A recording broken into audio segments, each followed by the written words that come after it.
character is revealed over the long journey. I think that you build up credibility over time. And I think being in a place for a long time, and I've been in my church now for a long time, people see you in good and bad seasons. And I think what I'm learning now is long-term credibility in ministry is character revealed in and out of good and bad seasons. Wow. And that just cannot be replaced. Well, Mark, what a joy to be with you today. Thanks for making time to join us on the podcast. It's my absolute pleasure. Well, for those of us who are a little bit ignorant of the seasons in Australia, give us a window into your world right now. Yeah, well, we just started summer, which is great. And it's a really strange summer. It's very humid, which is unusual for us. But yeah, we're enjoying sort of coming out of winter. We always have this thing in the middle of the year when you guys are on your mid-year break, it's winter down here. So we see all these pictures of people outdoors, but now it gets to reverse. So we have our Christmas is like our end of year big break. So coming to the end of the year and looking forward to that holiday time that we get. And give us a window into your world, kids, church, life. Like, what are some of the things that are most taking up your attention right now? Yeah. Well, it very much feels like, kids are growing up very quickly. My daughter's about to enter into her final year of high school and is looking at, universities and what she'll do. My boys are twins and they're 13, and they're, entering into that adolescent boy stage and playing sport and different interests and stuff like that. So family life is really busy, but fun as well. And so it's been an interesting journey from a church perspective. Like many, churches the last 4 years have felt, abnormal. And, people probably know it's because it was known around the world that, our city, Melbourne, was one of the longest lockdowns in the world. So, we really sort of couldn't meet for 2 years, which, we were growing really rapidly before that. And then just almost had to really rebuild. A lot of people left the city. And it became a rebuilding process. But just like in lots of places, that was not easy. It wasn't like everyone just raced back to church. We went through a period of difficulty after that. And it was really hard. And then so it came to the end of that probably in 2023, and I was in the UK and, received news that my wife, Trudy, so just out of the blue, had a breast cancer diagnosis, which was aggressive. I flew back and, we learned that it had spread, which is what we didn't want to hear, and which is, effectively like stage 4 cancer. And so sort of came out of this just exhausted time. I mean, actually I went to speak at the leadership conference at the Royal Albert Hall. It was this amazing experience. And it just felt like this end of this COVID difficult period. And I remember just praying. Literally, I was walking out of an event. I spoke at Westminster Chapel and was walking to the tube and was praying like, God, I think it's the end of this difficult season. I'd gotten through it. And then literally within 10 minutes received the phone call that, Trudy had cancer, and took the call on the tube station platform, got on the tube and went into the underground and lost connection of the phone. So I've just got this news, and then, didn't have connection for, 12 stations or something. And I remember just like it was sort of felt metaphorical as you're just going deep into the earth. And just like, it was just like this really, really challenging time. So I came straight back. Trudy was in chemotherapy for several months. And I remember preaching, I felt the Lord actually, my board and all that were happy if I wanted to take time, but I just felt like, I wanted to lead in the midst of that. Like I wanted to lead in good and bad. And, I felt like, how do you lead when you're giving witness to following Christ in suffering?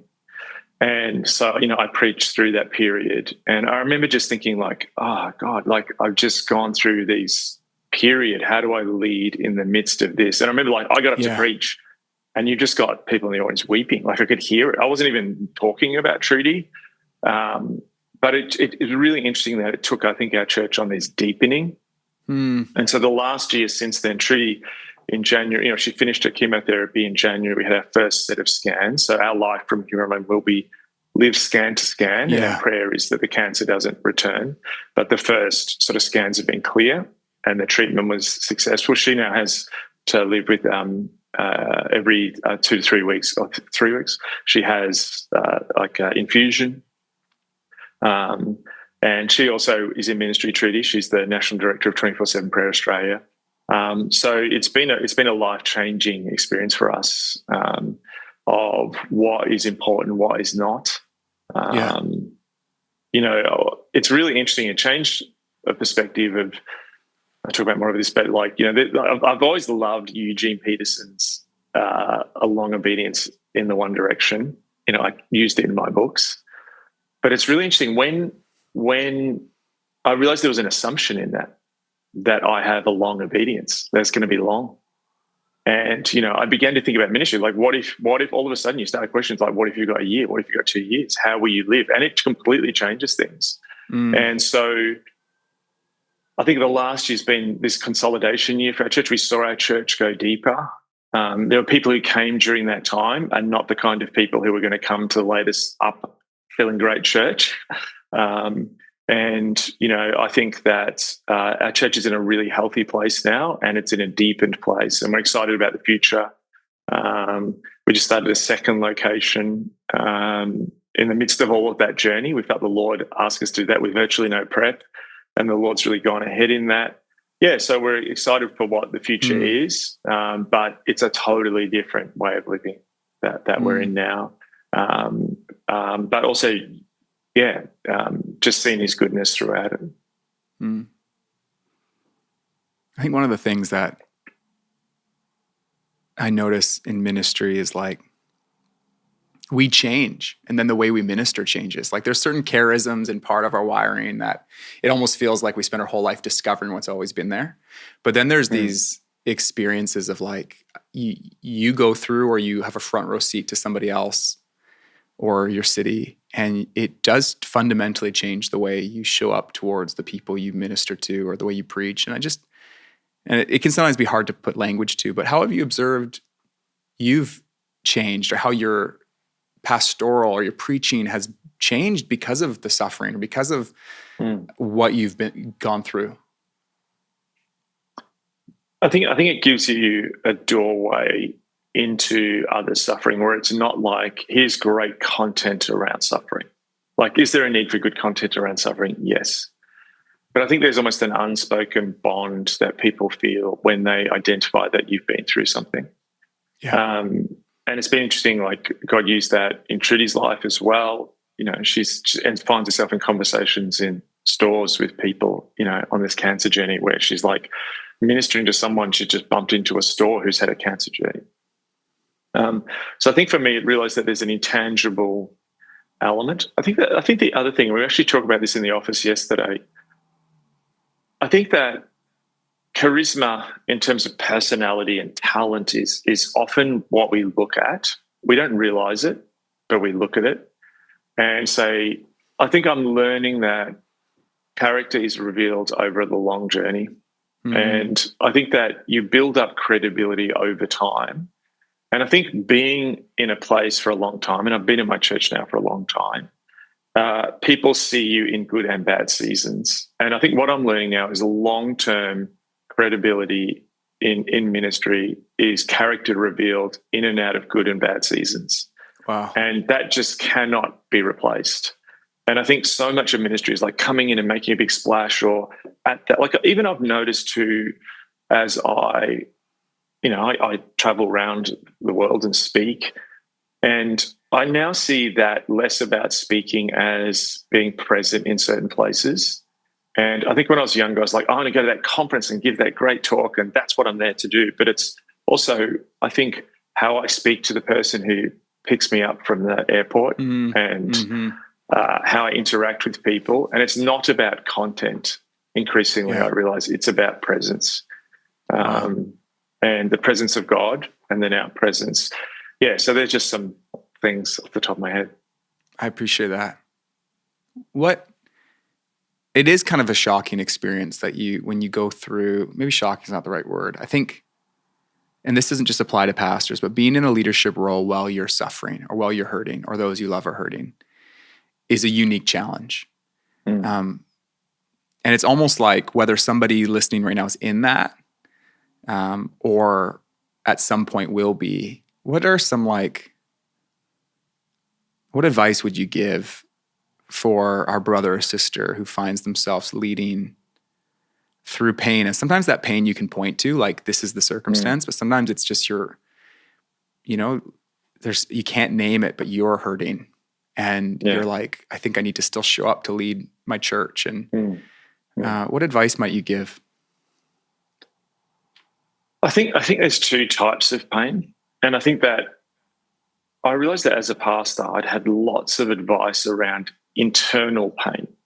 So what I mean by that is your insecurities or stuff you may be wrestling with or difficulties or that person in your church challenge and how you're going to process that. And there's this entire world, which is totally legitimate, of how do you deal with internal pain. When we got the news about Trudy, it was an external threat. Like it wasn't like an internal dynamic that I'm wrestling with. And I found it really interesting and very well-meaning people, and I probably would have said this to someone in the same circumstance before I went through this, is that people were like, are you talking to someone? And the interesting thing is, like, I didn't want to talk to people. Like it just really surprised me because at that time I was pastoring full-time. Trudy was really sick, so I was parenting full-time, like solo. Really, I was solo parenting. So I'd have to go home, do all the chores, all that sort of stuff. People were helping, but it was just wall-to-wall busyness. There was medical appointments. Like you just went into this whirlwind. Whenever I had space, like because it was hurting and I didn't know the future, if I started to talk to someone, I just would start crying. And it was sort of like this thing of there will be a time to talk about this, but it's not now. Like I'm in the midst of it. Like my one thing now is I don't need to talk to someone about my feelings. I need this cancer to be beaten. Like that was where I was at. And it made me realize so much of, I think, Western church professionalism around pastoring is based on internal stuff that I'm in control of or that is in my internal world. And we've not been good at dealing with external threats to people. So it's almost like the therapeutic answer was the only answer we had. Like I wanted people to pray. I needed someone to take my kids to soccer practice. Like that was the stuff I needed. I didn't need to talk about it. And it was a really interesting dynamic about control. Like I had no control over this thing. Like it was literally just like, I don't have control over the cancer, and the right meeting with the right counselors and the right things and the right daily habits or whatever, it's just not going to help me. It was, I needed my wife to be cancer-free. that was my prayer. And I remember Pete Greig said something in a throwaway line years ago at a conference, which became really real to me. He said, if you get a terminal cancer diagnosis, you don't want someone to light a candle and have a quiet moment. You want someone who's going to like beat down the doors of heaven in intercessory prayer for you. So that just changed how I think about pastoring, because that has always been my answer. Like, oh, have you thought about it? Like the sort of mental health answers. And that's not, hear me, I'm not denigrating mental health. I've written about mental health. I've written about my own mental health journey. But I just realized that I think in the West, we're not great with external threats, but we're entering into a world where there's a lot more external threats, and we're going to lead people through that.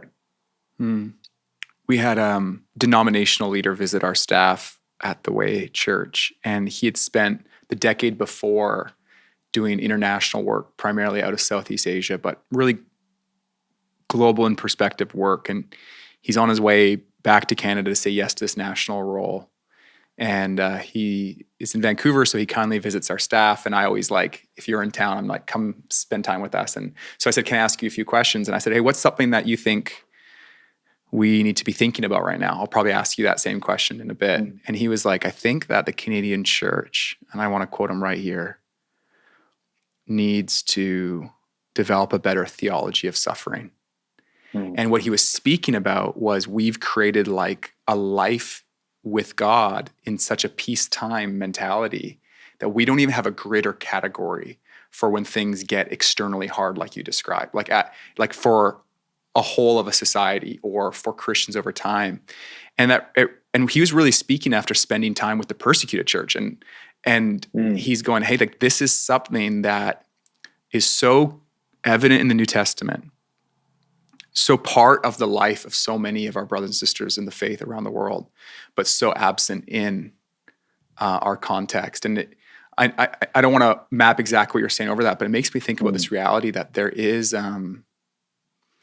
like a whole resource in our faith life that we see in the New Testament, life with Christ, to find a way of being in the midst of uncertain times, in the midst of difficulty and challenge that sometimes goes untapped into. What do you think? Yeah. I think you're 100% right. Like, I think there's almost been this implicit commentary, and all these things. I'm not pointing fingers. I look at myself and go, my goodness, did I do this at some point? Where it's something flipped. I remember as a kid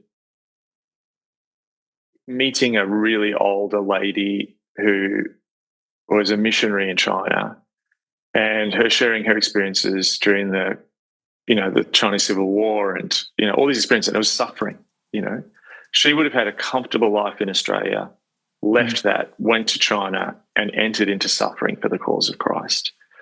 I think about the movie, I remember seeing as a kid, Chariots of Fire with Eric Liddell. Eric Liddell was an Olympian and went to China and suffered. And somehow it flipped where you're a pastor, and if you're going through difficulties, you can do A, B, C, D, and E, and you'll get peace. And when you're peace and balanced and zen, for want of a better word, that's success. So it's almost like we've shifted success. Like, we wouldn't be so crass to believe in, some prosperity gospel where, the successful pastor gets a Bentley and a giant, beachside mansion. But have we bought into a kind of prosperity where it's like, yeah, but you'll be at peace? Like, it could be that saying yes to Jesus means that you go through a life of tremendous suffering. And you do not hear that communicated in the contemporary church in the West. And I think Australia and Canada, we're both comfortable societies, and we've both got high standards of living, expensive property markets, very similar. Both in, appreciate the life outdoors and recreation, comfort and busyness. And I just think that, have we syncretized in the midst of that a sort of suffering? And, you see, like, there was interesting, I read this article recently, it was a secular article in the Australian press, and it was just like this young woman who said no to a job because it would have challenged her mental health. But as you read in more, like, that use of the word mental health was more that, there'd be some challenge and discomfort because it would stretch her. So she said no to it. And I just think this is a faulty view of the world. And we've stretched mental health beyond its natural boundaries. The New York Times is even saying, there's an article recently in the New York Times saying mental health is a real thing. It's a society issue, but we can't use that word for everything, And again, to people like Mark, what are you saying? I wrote a book called Facing Leviathan about my own mental health diagnosis. I point people back to that, and I've had my own journey with that. But yeah, I think you're right. There is the last era that we've been through was a really unusual period, which I think probably ended around 2014, 2015, maybe 2020, and probably went from, the early 2000s where it was unusual economic growth, unusual peace in the world, unusual rise in standards of living, and it was abnormal, but we've made that normal, and that period's coming to an end. So how do we equip people going forward where there are external things that you can't do anything about, that affect not just individuals but communities? So I think you're spot on. I was listening to Rebuilders recently. I think it was your most recent one, and you guys, I love what you guys do, by the way. I can't recommend it more highly. And I just enjoy your banter a ton. I just love all of it. I'm there for all of it, man. And you shared this metaphor of the blacksmith. I think in the metaphor, God's the blacksmith, and the blacksmith uses a forge to form things that are strong and useful. I just wonder if you could bring us a little bit into that metaphor and why you think that that's not just a helpful metaphor, but it's a timely metaphor. Yeah. Yeah. So Australian towns, 150 years ago when, European settlement was newer in Australia, and Australia was this very isolated place, and these towns were very isolated. The centre of these towns was often the blacksmith, which was someone who had a forge, which is a really hot, like an oven, if you like, where metal goods could be reshaped, strengthened, changed into new things. And it's really interesting that this was the centre of Australian towns, not the pub, not the church, that they had important places. But, this was because you couldn't just on Temu or Amazon order a new part or something, And in the centre of this town was this man who had learnt the ways of the forge, how extreme heat can actually bend and mould that which seems unbendable and unmouldable. And often he would take it and then put it in cold water and then put it back in hot water, and that process would create resilience in the steel. And so he could come in and he'd fix plows, or he could make horseshoes, or create implements for the home, or knives, or whatever. And it just struck me. I just felt like it was a very spirit, I think, inspired metaphor that this is what a lot of pastors have gone through. I think we have this Instagrammable reality of the successful church that lots of people look at and go, that's not me. I'm not that pastor. I've just had a bunch of difficulty in the last few years, and it has been hard the last few years for pastors. But I felt like the Holy Spirit was reframing that actually, what if the difficulties in ministry actually are like a forge? I sometimes think, like, what kind of person would I and Trudy be if just everything had gone right for us over the last 20 years? Never had any difficulties. Everything had been wonderful. We just fell into money and fell into success and never suffered. I think we'd be really possibly vacuous. Sure, it would be nice, but people couldn't relate to us because, we wouldn't have learnt, we wouldn't have grown in the way that only happens in suffering. And God does teach us outside of suffering at times. But I just wonder whether that idea of a forge, and what I loved is the forge at the centre of the town or village. And what would happen is that people would gather and watch the blacksmith make stuff. And I wonder if that's sort of like an image of the church as we go forward, that a church is where, in a culture which is struggling with resilience, people see the process of how God creates resilience in the midst of suffering. And in Australian blacksmiths' forges, there would be like apprentices. The blacksmith would often communicate the news. They'd be the first one to get the newspaper. It was the central gathering point. And I think as the world has less and less answers for suffering, and we see, like increasingly just the society answers, well, if suffering comes, it's best to die. I just think we're heading to some sort of possibly the old Charlton Heston Soylent Green movie. And, how do you suffer well with the Lord? I think actually will become an evangelistic opportunity for the church. And leaders who feel like, man, mine just last 4 years, like nothing's gone right. What if God has, I'm going to say caused it, but maybe he allowed it and he's used it to shape us into more resilient tools for him to use. And the Bible's filled with forging metaphors of the spiritual life. What's the posture of the pastor who goes through the heat and it forms them but doesn't break them? Like, what's the posture that allows, because I think I'm also seeing, and it's not just that people are soft, it's not just like, millennials are soft. Maybe I am a bit soft. I'll admit that. But it's like, I'm seeing a lot of good men and women go, this is hard. I can't sustain this with joy over time, and obviously every circumstance is so unique. So people who are listening, give us grace as we're navigating this. But what might the posture be that allows you to not be broken, but to be formed in the hand of God? It's really interesting. Like there's been this repeated, God's had me at this one spot multiple times, and it's a literal spot. It's really weird how God just does these funny little things. So I remember I was feeling very discouraged in ministry. This is coming out of COVID, and I was actually in Sydney, and it's like the most cliched Australiana location, which is there's this park bench under the Sydney Harbour Bridge. You look out, it's the most beautiful view. You can see the Sydney Opera House. It's like peak Australia. And I remember sitting on this bench, and I just felt discouraged about the future of my country. I felt discouraged about my impact in ministry. And I sat at this thing and I was just praying. I had like 4 hours to myself before I had to catch a flight back to Melbourne. And I sat there and I just felt the Lord say to me, will you keep going? You don't have to. Will you keep going? And I sat there for a bit. I sort of didn't want to say yes. And then I said yes to the Lord.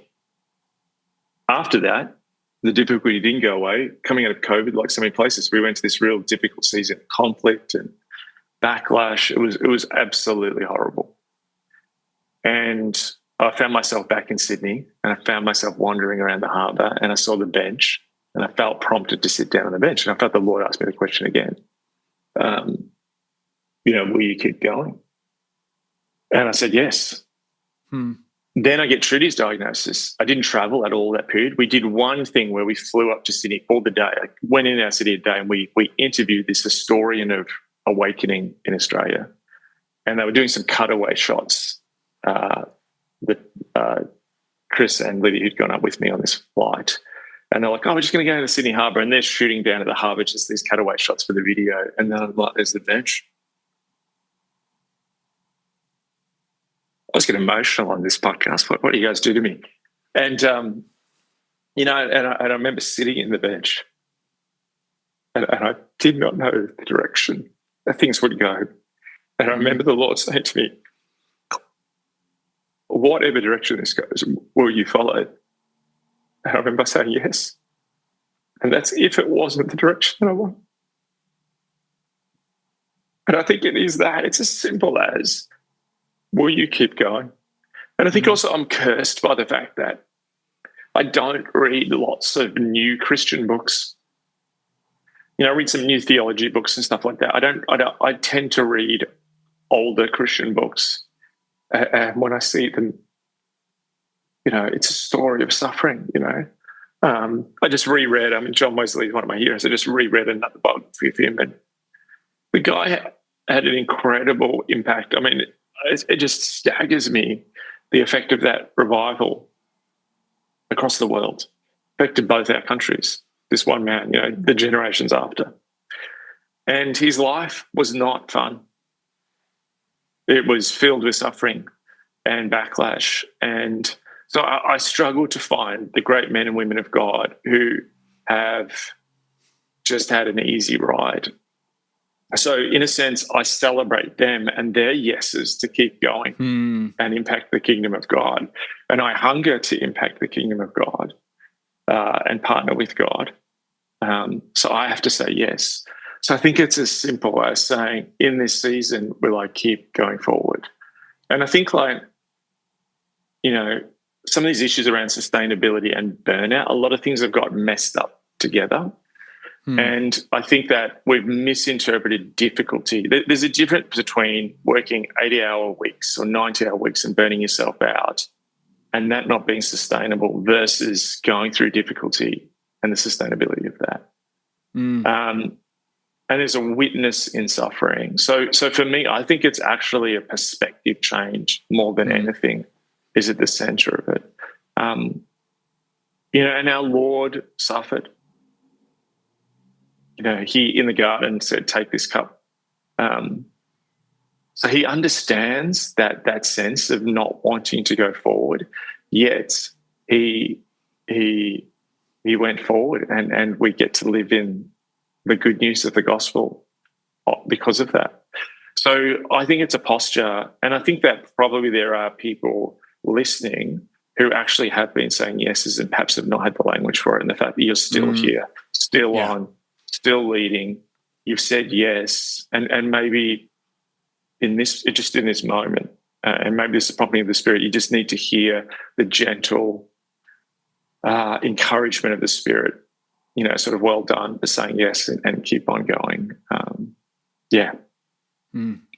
I got a note not too long ago, and it was a simple encouragement, but there was like a line in it that was like, I see this is someone who knew me well enough. I see how hard this must be at times. I'm just really proud of you or whatever, something simple. And in that moment, I was able to receive it just as a great encouragement. Because I think sometimes I'm just thinking about people listening. Maybe you feel unseen in that yes. And like you're obviously doing it for the audience of the Lord. Like we know but like it sure helps when there's another brother or sister.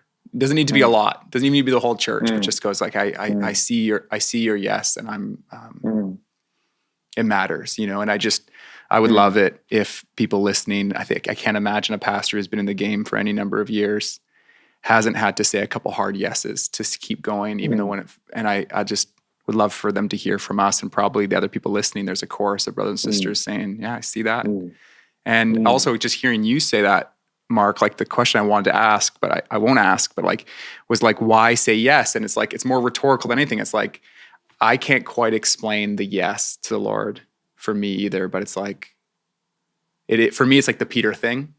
Where else would I go? You've got the words of life. Like I'm still not convinced this is going well, but where else would I go? And I think I'm rambling, but maybe my heart's coming through. It was, I mean, just to add one thing, like it was interesting when I got Trudy's news, I was in London and it was coronation weekend. So like I couldn't get back because all the flights, like everyone in the Commonwealth was flying in. And I'd agreed to speak at St Aldate's in Oxford. It was Stephen Foster's church, Simon Ponsonby's there, Mark Brickman. And I went up and it was just so of the Lord because they were just incredibly kind to me. But I remember walking around with them and each sort of took me around at different points. And I remember just going, oh, that's where Thomas Cranmer was burned. They showed me his faith. And this is where Tolkien and Lewis, had the conversation that sort of, nudged Lewis towards Christ. And it's where John and Charles Wesley were ordained. And there's Dorothy Sayers worked in that shop. And there's a Dietrich Bonhoeffer, met during, had a little German service there. And it just, I feel it connected me to the past. And I just really would encourage any leader, make friends with the great men and women of God of the past. There's a greater resonance. Anyone who is struggling, maybe just don't read anything. And I'm someone who's written books in the last 10 years. Maybe, okay, I'm being extreme. Besides Mark's 4 most recent books. Don't read books. Yeah, exactly. Don't read any. Don't read anything. Maybe that's an extreme. I'll put it in the positive.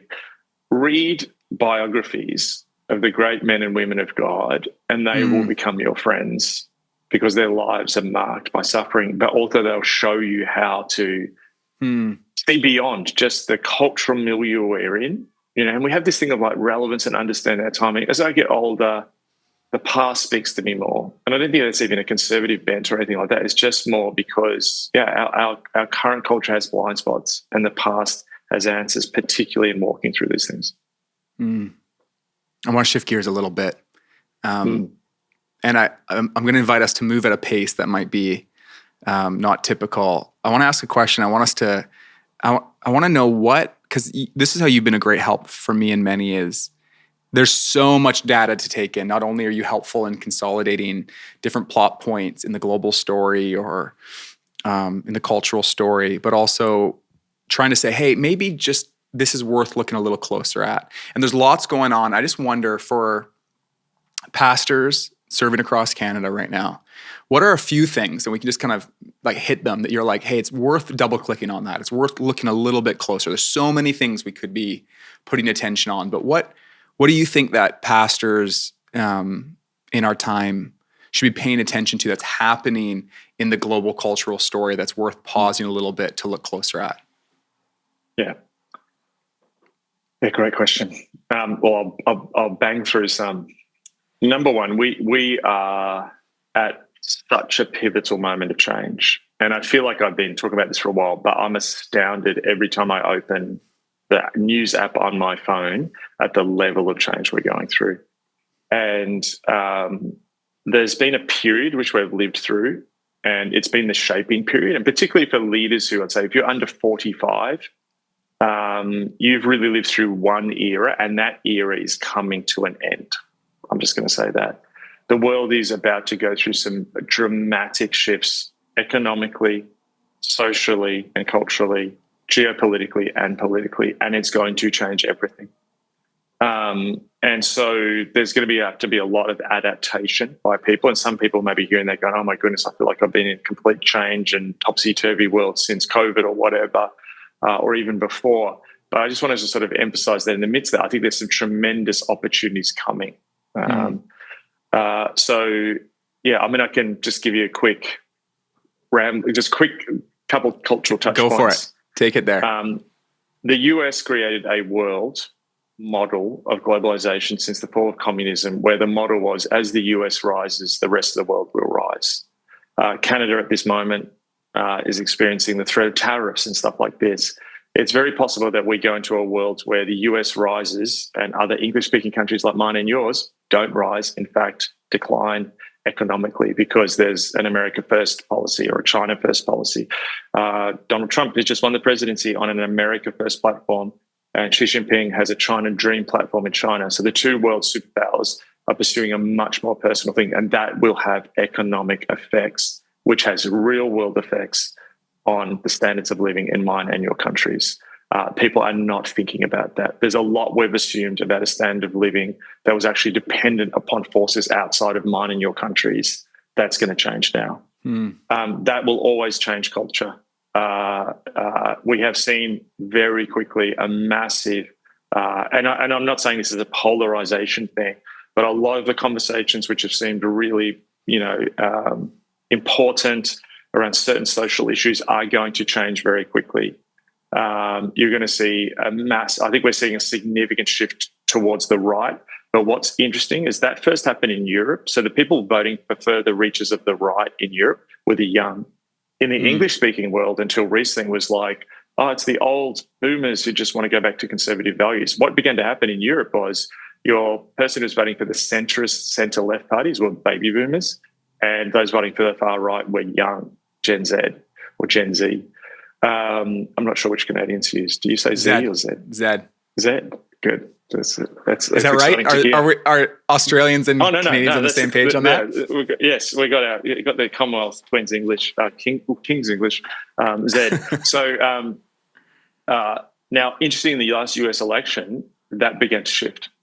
And so a lot of millennial leaders and pastors who have been dealing with what felt like the progressive secular shift of society, with all the attendant things that went around that, may find themselves dealing with an emerging generation who are more conservative than them and want to lead a different lifestyle and see that things are broken. It's really, really interesting. And that's like going to be a head shift for people to relearn that. So that's one. I think there's a period of political instability coming up as well, but less so, again, necessarily in those countries that are the main ones, but more where Australia and Canada have a story where we're more politically sane and more politically stable than other countries, but that may change going forward. And all of that dribbles down into culture going forward. So we're going to see a new political order, a new social order. It's not here yet, but it's emerging, but it's going to look different from what went before. So very quickly, just some other things on that. Secularism is struggling. Yeah. Bro, I gotta just say a memory I have I of you in Vancouver. I'm probably quoted on the podcast before years ago.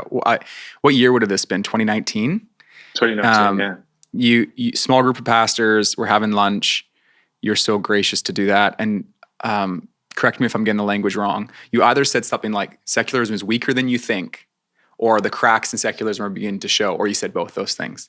There it felt a little prophetic. Like the signs were there, like the cracks might be showing, but it was like, it was almost felt prophetic, like secularism is weaker than you think. And so in my story, I'm like moving to Vancouver with some friends. We're getting ready to plant a church, and we've been told how secular, how close to the gospel, but we end up there, and what we find is a lot of people, some close, but a lot of people indifferent, and a contingent going, they're already looking for an alternative to the secular gospel. They were pitched, tried, found wanting, and now looking back.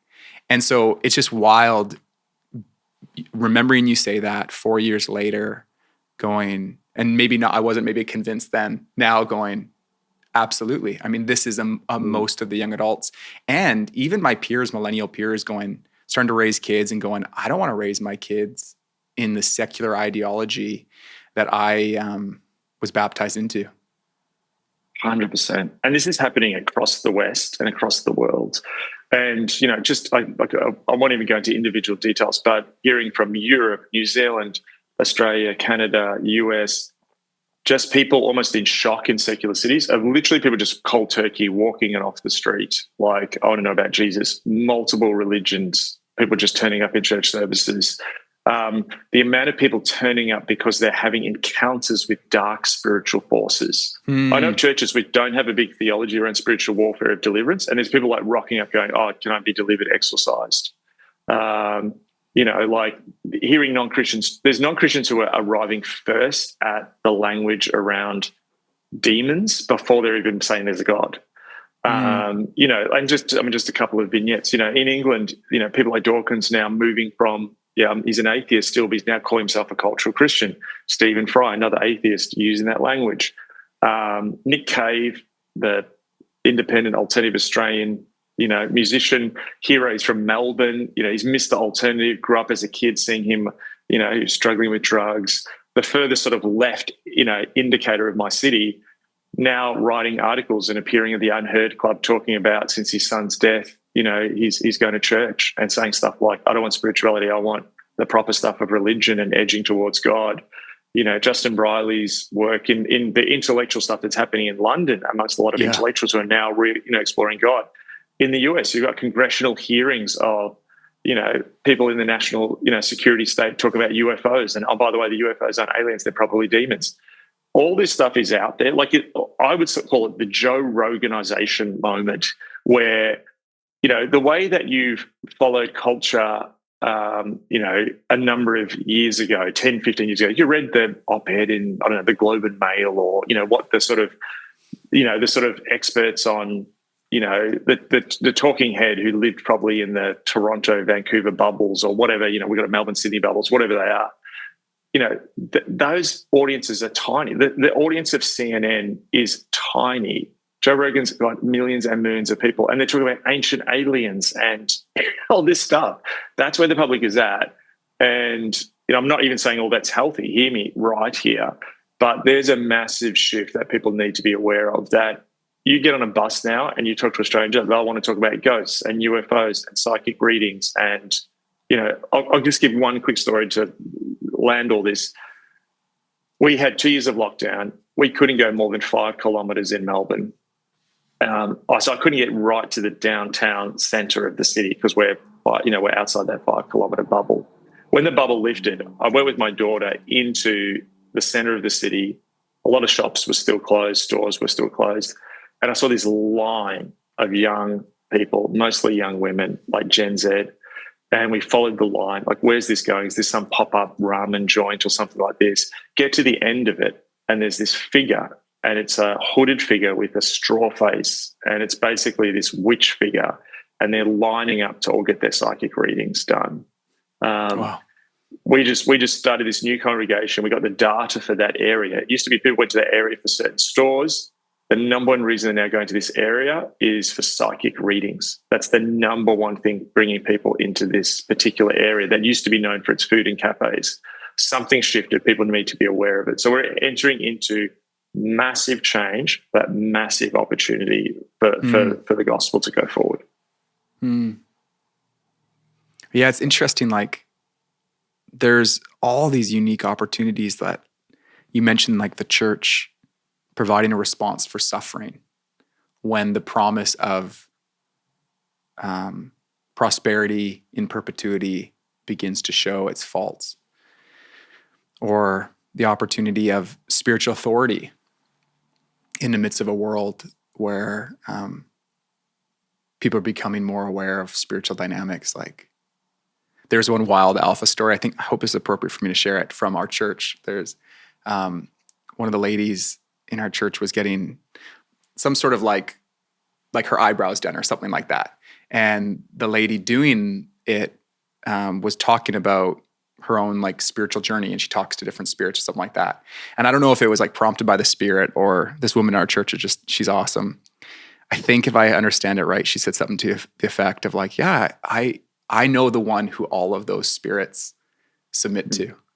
And that started the journey for this woman to begin to ask more questions about Jesus, eventually do Alpha. And there's been a whole journey there. But I love that line, you know, like in the midst of this, I know the one who all of the spirits you're open to submit to. And then there's also this, I think, this question where people are asking for an alternative story that makes sense to their world when the story they've been pitched. And it's like, the reason why I think, if I understand right, you're mentioning like UFO and these different things is people are going, this primary story that we've been pitched isn't it. So now they're looking out for an alternative story, doubting sort of the old sources of truth. And will the church be there to engage the conversation? Is that what I'm hearing, right? Is like, there's this opportunity 100%. to say, will we be there to point to the true and better and lasting story? I heard one podcast, and it was actually this woman who was like pretty new agey, occultic on this podcast, talking to this other guy who seemed the same, but they pitched something. I was like, oh, wow, this is fascinating. And Charles Taylor wrote this book called A Secular Age, which a lot of people read, and James Smith wrote a summary of it. And, you know, he talked about this thing, idea of the buffered self, that there is almost like the secular person has this wall between them and then the outside world, whereas the person in another culture or in the medieval times felt like they were possibly always being assaulted by spiritual forces and so on. But secularism creates this wall between me and the world. And this woman was saying, the more people that do ayahuasca, psychedelics, the more that people do, you know, occultic stuff, the more that wall, it's like punching holes in it.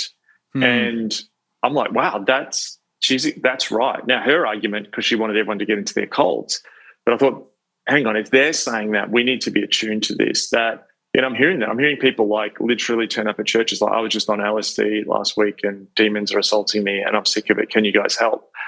That person's not going to be helped initially by good content. That person's not going to be helped by better graphics. That person's not going to be helped by a better, you know, car lot attendance, you know, like, or a cooler program. And I think this is going to be a shift that people need to get around. Like, spiritual authority is going to be so much more important. We've gone after charisma, and I mean that in like personal charisma or relatability or whatever. Like, we're moving into a new phase. And that's so important to be attentive to in this new era. How do you cultivate spiritual authority? Spiritual authority, and Rob Bremer has a great definition, which I'm going to mess up, but you know, he's written a book on spiritual authority. But, you know, it's basically sort of like cultivated in intimacy and practiced in faith. You know, so, you know, and his little summary is, when I turn up, or when we turn up, nothing happens. But when Jesus turned up, something happens. And that happens when there is less of me. And it was really interesting. Like when Trudy, you know, was diagnosed, I preached for 11 weeks after that. And I did this series. And what I noticed, I didn't care. Like, I couldn't care less, like what I was wearing, what I was saying. Like, all of those things you often worry about, like, are those people in the back thinking, or have I delivered this well? I was at this point where life had become so singular. And I was in such utter dependency. I think he was operating through me in this authority that I wasn't used to. And, you know, I can't sit here and say I'm always in that place, but I want to be in that place. And I think what we've made the mistake in leadership is, if I can make this better version of myself, that's what's going to cut through. So if I can improve and be super minister, that's what's going to cut through. Less of me, more of him. People don't see you. They see more of him.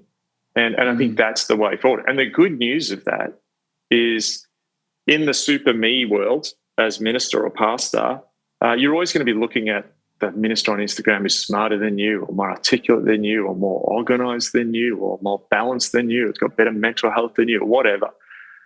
In this world, you don't need that. You just need more of him that's cultivated in intimacy and dependence upon him. And that's when he turns up. And I think that's always been what it should be. But I think that's increasingly going to be the future. Before we end our time, I'm really excited that you're releasing a new book.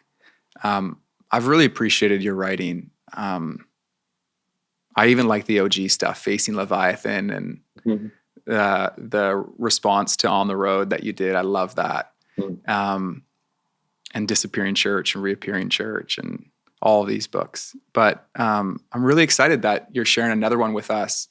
And it's not out yet, so I didn't get to read it in preparation for this, but I know it's around this theme of like talking about how we've engaged this idea of platform, but provide an alternative model to leadership. I just love for you to share a little bit about, because I know that you don't just release a book for its own sake, that it comes from a deep conviction that you want to share. And so what is that deep conviction that you're wanting to share? I think when I did look at the leaders of the past, I just began to realize that there is this distance between how they operated. When I read John Wesley's biography, how he operated, or how the Apostle Paul operated. And then you sort of feel the pressures of being a leader today. And look, I write books and I have a podcast and I speak and do these things. And I realized there was almost this sort of force to pressure me into being a certain kind of leader.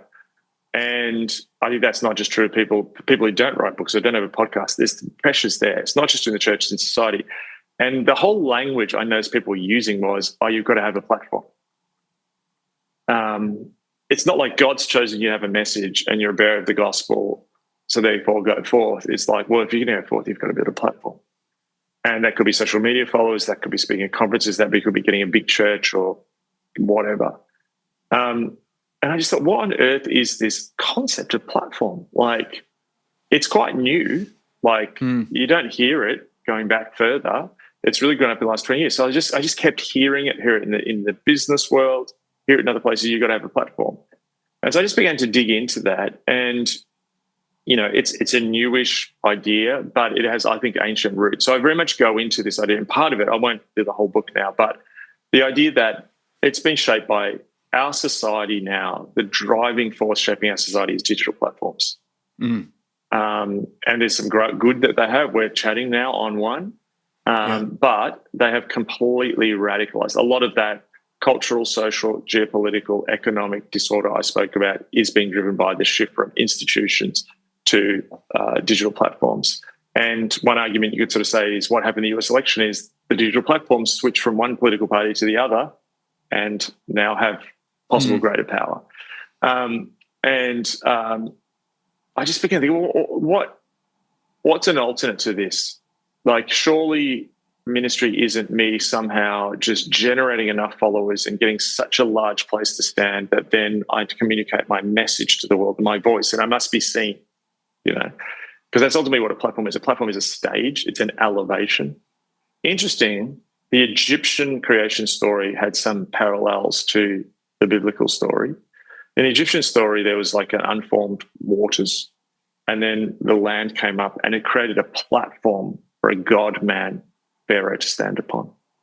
And so I think there's an ancient Babelic drive in this, that somehow if we can bring glory to ourselves. The scriptures talk about a different vision of what it is to be a human, that actually what Jesus is doing is building a living temple in the world, and that those who follow Christ are pillars in that temple. And if you think about a pillar is also an architectural structure. A platform's an architectural structure. A pillar is an architectural structure, but it works in unison with others. It's strong and resilient. It doesn't make it about itself. It creates a space for people to meet in. The rooms that you and I are in are not squashed and have space for you and I to sit in because there's pillars and support structures in the walls. So pillars create space. But if you take the temple metaphor behind it, a pillars create space for the presence of God to dwell. If God is creating a living temple in the world that's not built of stone and wood, but actually built of human beings who live as pillars, living for him, not us, that creates space for the Spirit. And I wonder if partially what has happened is the Spirit has been absent, or the power of the presence has been absent, often in the Western church and secular context, because we're building platforms to ourselves. And so we're at a moment where, yes, there are going to be people who God chooses to speak in certain environments and times and places, but it's as of his choosing, not our building of a platform. It's not human-driven. But I think that image of a pillar, and you think when someone dies, people, and they've lived a good life, they'll often say they were a pillar of their community. A pillar of a community passes on something for the next generation, you know?